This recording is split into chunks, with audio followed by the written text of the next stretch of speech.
تنصحوني بايفون 16 برو ماكس ولا 15 برو ماكس؟ السؤال ده مميز جدا ومهم جدا، وناس كتير قوي دايما بتبقى محتارة تشتري ايفون 15 برو ماكس ولا 16 برو ماكس، مع ان فرق السعر ما بينهم يعتبر يعني مش كبير قوي. النهارده مثلا في الوقت الحالي ايفون 15 برو ماكس وصل ل 60 و62. 16 برو ماكس النهارده ناس بتبيعه ب67 68. فيعني فرق السعر ممكن يتراوح مثلا في رينج ال5000 جنيه ولا حاجة. بس يعني تعالى بقى اقول لك مميزات ال 16 برو ماكس وال 15 برو ماكس والفرق ما بينهم ايه، عشان تقدر تقرر على حسب احتياجك للتليفون سواء ده ولا ده. اول حاجه عندك ال 15 برو ماكس وال 16 برو ماكس، طبعا التصنيع بتاع الهيكل بتاعهم كله من التيتانيوم، والشاشه بتاعت ال 15 برو ماكس 6.7، اما ال 16 برو ماكس 6.9. ففي عندك فرق وحجم في الشاشه. ثانيا عندك ال 15 برو ماكس بيجي بمعالج A16 بيونيك، اما ال 16 برو ماكس بمعالج A17 بيونيك، وده بيخلي تشغيلك للالعاب والتطبيقات والبرامج بيبقى احسن واوفر بنسبة 20% زيادة، عشان المعالج بتاعه A17 بيونيك. هتيجي بقى عندك هنا للبطارية.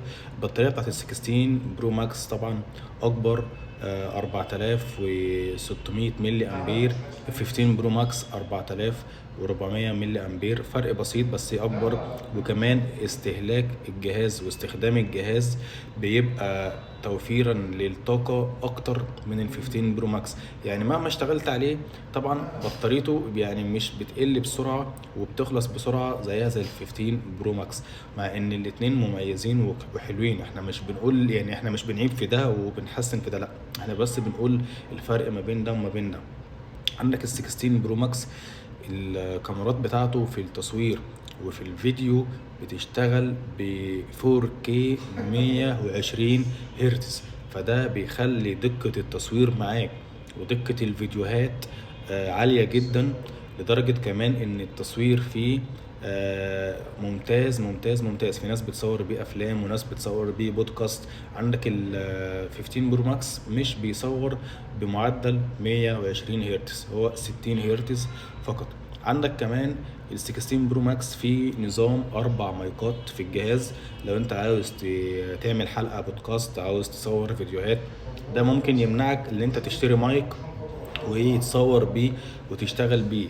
فدي حاجة كويسة جدا في الجهاز. طبعا حسب بقى احتياجك، محتاج تصوير، محتاج كاميرا بروفيشنال، محتاج يبقى الجهاز فيه مايكات كويسة، محتاج طبعا اداء افضل كمعالج كبطارية، الكلام ده كله هتشتري 16 برو ماكس ومش هتقول مش هتفكر في الفرق ال 4 5000 جنيه. كمان عندك الزرار بتاع الكاميرا ده بصراحة مميز كده وممتاز، وشكل الجهاز ولون الجهاز طبعا ممتاز. طبعا ال 16 برو ماكس ممكن يبقى وزنه اتقل شوية من وزن ال 15 برو ماكس، حاجات بسيطة يعني.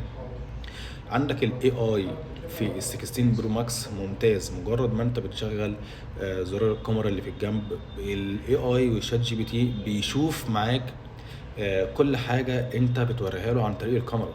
يعني مش هيبقى شغال معاك كتابة بس، لا، ده هيبقى شغال معاك كاميرا. الخاصية دي بتشتغل في ال 16 برو ماكس، مش بتشتغل في ال 15 برو ماكس. طبعا الاتنين الشاشات بتاعتهم قلت طبعا عارفين دقة الوضوح بتاعت ال 15 برو ماكس يعني 2700 هرتز ل 1700 بكسل. ال 16 برو ماكس اعلى منها شويه في البكسل بتاعها في الهرتز، بتبتدي معاك من 2800 ل 1320 بكسل. فيعني ال 16 برو ماكس يعني افضل كتصوير، كشاشه، كمايكات، كحاجات كتير، كمعالج، كذا حاجه يعني. فدي بقى بترجع على حسب احتياجك انت لكل الاوبشن ده.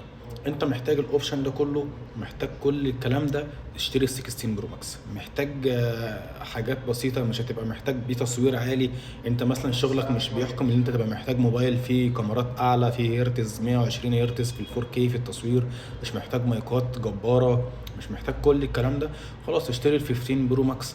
الا بقى في ناس بتحب اللي هي لا، انا عاوز يبقى معايا كل حاجه، انا عاوز احسن تليفون واجدد تليفون ويبقى فيه كل حاجه عشان اتفشخر بيه وخلاص، ده بيبقى عاوز بقى يشتري اعلى حاجه وخلاص. انما على حسب احتياجك بقى تقدر تشتري ده او تقدر تشتري ده.